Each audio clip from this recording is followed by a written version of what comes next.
Setelah menghilang sepekan, hari ini Mulyono kembali ke bengkel paman berkacamata dengan membawa poros transmisi Caterpillar yang mengalami kerusakan begitu parah. Entah rusak karena apa saya pun tak tahu, hanya Mulyono lah yang tahu.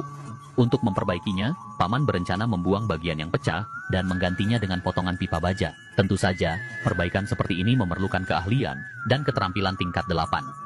Bagi paman berkacamata, asalkan belum menjadi abu maka segala yang rusak harus bisa diperbaiki. Dan jika sudah menjadi abu, hanya ahli tingkat 9 lah yang bisa mengembalikannya seperti baru.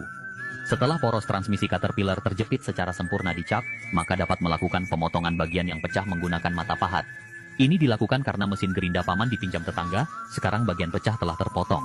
Namun, jika menyambung pipa baja langsung dengan pengelasan tidak menjamin kekuatan. Untuk itu perlu melakukan pengikisan sederhana pada bagian dalam lingkaran poros. Sekarang diameter lingkaran memenuhi standar penyambungan. Tahap berikutnya melakukan pewarnaan sederhana menggunakan spidol dan membuat ulir. Semakin presisi ulir yang dibuat, semakin kuat juga sambungan dalam menjalani roda kehidupan. Bagi paman berkacamata proses pembuatan ulir seperti ini tidaklah sulit, yang sulit menyembunyikan uang hasil korupsi. Untuk dapat menyambungkan kedua komponen tersebut, tahap berikutnya adalah melakukan operasi sederhana pada bagian pipa baja. Meletakkan dicak dan melakukan pengikisan secara bertahap, guna menghindari kesalahan dalam proses pengikisan. Paman yang cerdas, juga beberapa kali melakukan pengukuran diameter lingkaran. Setelah mendapat diameter lingkaran yang sesuai, dengan lingkaran ulir yang dibuat sebelumnya, barulah membuat ulir kedua. Hanya dengan cara ini penyambungan dapat dilakukan secara sempurna.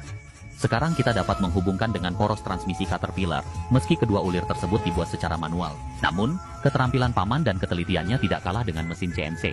Agar pipa baja tidak mudah terlepas, paman perlu mengelas sambungan tersebut dengan kawat las berkekuatan tinggi. Dan melakukan ketok-ketok manja dengan palu limited edition. Namun karena pengelasan meninggalkan jejak yang kasar, berikutnya tentu saja perlu menghaluskan permukaan sambungan. Sekarang bentuk poros transmisi Caterpillar mulai kembali. Untuk membuat alur gigi, paman menggunakan kertas karton yang telah dibentuk menyerupai alur gigi aslinya. Menggunakan lem Korea Tenggara, dan menempelkan pada bagian ujung batang poros.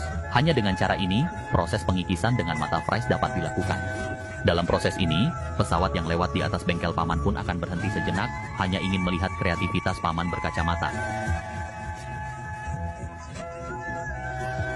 Setelah paman menghabiskan 1 jam melakukan proses milling, kini poros transmisi Caterpillar Mulyono telah diperbaiki dan diperbaharui. Menurutmu bagaimana dengan perbaikan seperti ini? Jika kalian suka tinggalkan jempol like, dan jika tidak suka banting saja HP kalian.